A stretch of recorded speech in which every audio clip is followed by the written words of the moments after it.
sejam todos bem-vindos. Esse é o canal do Lendo Humanas. Aqui iremos apresentar trechos de autores e autoras na área das humanidades. Vamos iniciar nosso primeiro episódio com um trecho da obra Escravidão no Brasil, do historiador Jaime Pinsky, intitulado Ser Escravo. A escravidão se caracteriza por sujeitar um homem ao outro de forma completa. O escravo não é apenas propriedade do senhor, mas também sua vontade está sujeita à autoridade do dono e seu trabalho pode ser obtido até pela força.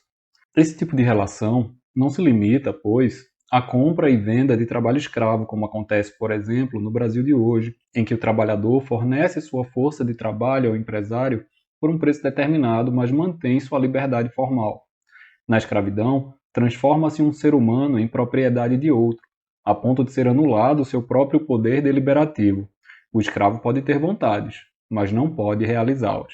A escravidão não é recente na história da humanidade.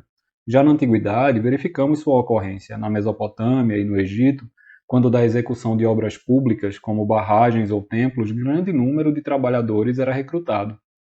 Tornavam-se propriedade dos governantes, que lhes impunham sua autoridade e determinavam as tarefas. Não eram, contudo, vendidos, e sua atividade podia cessar quando do fim da construção, retornando os trabalhadores às suas tarefas anteriores. As relações que estabeleciam com seus proprietários eram eventuais, diferentes daquelas que ocorriam na Grécia, principalmente Atenas, e Roma, onde a escravidão era a forma mais característica de extração de trabalho. Escravos eram comprados ou obtidos após saques e batalhas, e nunca perdiam, à exceção de casos isolados, sua condição. A organização das sociedades atenienses e romana baseava-se em grande parte na existência do escravo, que com seu trabalho gerava riquezas para elas. Tão comum era a ideia da existência do escravo na antiguidade clássica, que Aristóteles, o filósofo grego, costumava dizer que o escravo, por natureza, não pertencia a si mesmo, mas a outra pessoa. Na sua opinião, havia pessoas que a natureza destinou a serem livres e outras que foram por ela destinadas a serem escravas. Com isso, o filósofo grego escondia o caráter principal da escravidão, qual seja sua historicidade. Ninguém era escravo porque a natureza determinou, mas por força de condições históricas específicas concretas, diferentes em distintos momentos históricos. Nada tem a ver com a natureza, como queria Aristóteles.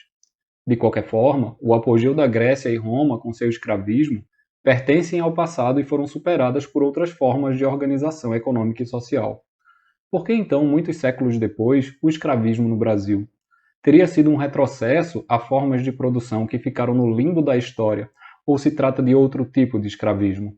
Nesse caso, quais as condições históricas que propiciaram o aparecimento aqui de relações que implicam a sujeição total da vontade de um ser humano pelo outro?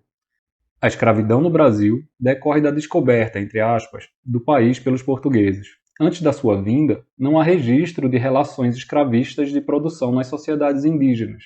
Os casos esporádicos de cativos feitos após lutas entre tribos não afetavam a estrutura econômica nem as relações de produção no grupo vencedor. Por outro lado, ao contrário do que muitos imaginam, não se deu no Brasil a primeira experiência portuguesa com a mão de obra escrava. Ela já vinha de bastante tempo antes e tinha se desenvolvido a partir de 1441, quando Antão Gonçalves regressou de uma expedição ao Rio do Ouro, carregando consigo meia dúzia de azenegues capturados na costa do Saara, na África, para o infante Dom Henrique. Portugal encontrava-se naquela ocasião com sua população desfalcada não apenas devido à guerra de independência contra Castela, como por conta de uma série de epidemias que graçaram em seu território. Ao longo do século XV, a aventura colonial, que deslocava mão de obra útil para a África e as Índias de forma maciça, agravou o problema. A presença da mão de obra escrava, preenchendo os vazios, permitiria uma intensificação da migração portuguesa para o ultramar. Numa população de 1,5 milhão de habitantes para o século XVI, os estudiosos estimam a imigração em quase 300 mil pessoas. Assim, o escravo seria uma compensação, ao menos parcial, dessa perda populacional, uma condição para viabilizar as chamadas conquistas ultramarinas. De início, a obtenção de escravos ocorria de forma mais ou menos aleatória. As expedições portuguesas iam atrás de riquezas da costa noroeste da África e o rapto de nativos arrancados de suas casas fazia parte do conjunto de atividades que se dedicavam os lusitanos. Logo, porém, saem especificamente para isso. Em 1444, por exemplo, 6 caravelas partem de Portugal com o objetivo exclusivo e declarado de apresar escravos. A expedição de 1444 dá bem uma ideia dessa fase de caça aos escravos pela violência e disfarçatez. Chegando a uma pequena ilha, os portugueses deram sobre eles, matando e prendendo quanto podiam. O resultado foram 165 prisioneiros. Numa segunda ilha, prenderam mais 60 e, finalmente, no Cabo Branco, sequestraram 14 homens que encontraram pescando e uma moça que estava dormindo. A volta da expedição a Portugal, com mais de 200 escravos entre negros, mulatos e brancos, foi saudada de forma entusiástica, o que contrastava com o estado de espírito dos cativos, uns se lamentando em voz alta, outros caminhando cabisbaixos e outros ainda autoflagelando-se. O cronista, que nos legou essa descrição, afirma ter de início se emocionado com o quadro. Logo, porém, lembrou-se de que os males físicos e a perda da liberdade dos africanos eram amplamente compensados pelo caminho da salvação espiritual, que a conversão ao cristianismo lhes propiciaria. Como vemos, vários elementos justificadores da escravidão no Brasil, inclusive o papel do colonizador da religião, já aparecem desde o início do escravismo português. Em poucos anos, as expedições ocasionais dariam lugar a uma organização mais sofisticada. Um forte português construído na ilha de Arguim, a 80 quilômetros ao sul de Cabo Branco, dá origem a uma feitoria por meio da qual os negociantes lusitanos compravam negros cativos que os intermediários do negócio, por serem inimigos ou por simples interesse comercial, iam buscar no interior da África. A moeda de troca eram tecidos, trigo, sal e cavalos.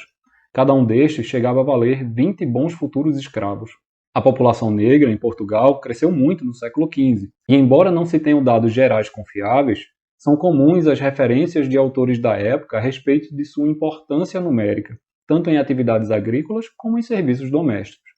Por outro lado, os comerciantes portugueses procuram, mesmo contra o interesse da alegada necessidade de repovoamento de Portugal, vender escravos para outros locais, como a Espanha. Verificamos assim que, ao lado do interesse português na presença do escravo como fonte de trabalho e serviços, já encontramos o negro mercadoria, aquele que era tratado pelo comerciante da mesma forma que a malagueta ou o marfim africanos. Esses comerciantes portugueses terão todo o interesse em abrir novos mercados para aquele produto, o negro africano, que parecia existir de forma inesgotável e pronto para ser negociado. Era buscá-lo e comercializá-lo. Assim se permitem abastecer Espanha e Itália, e principalmente as ilhas mediterrâneas produtoras de açúcar, e em seguida suas próprias ilhas atlânticas, Madeira, São Tomé, Açores e Cabo Verde. Não será exagero dizer que, no decorrer do século XVI, já se podem encontrar vários dos elementos integrantes da grande lavoura escravista que se desenvolveria mais tarde no Brasil. Traficantes, proprietários, escravos africanos, força de trabalho e mercadoria, e grande lavoura açucareira. O ensaio mostrara que a peça era viável. Texto e personagens estavam certos. Faltava apenas encontrar um palco de grandes proporções para encená-la, e este foi encontrado em 1500. O Brasil.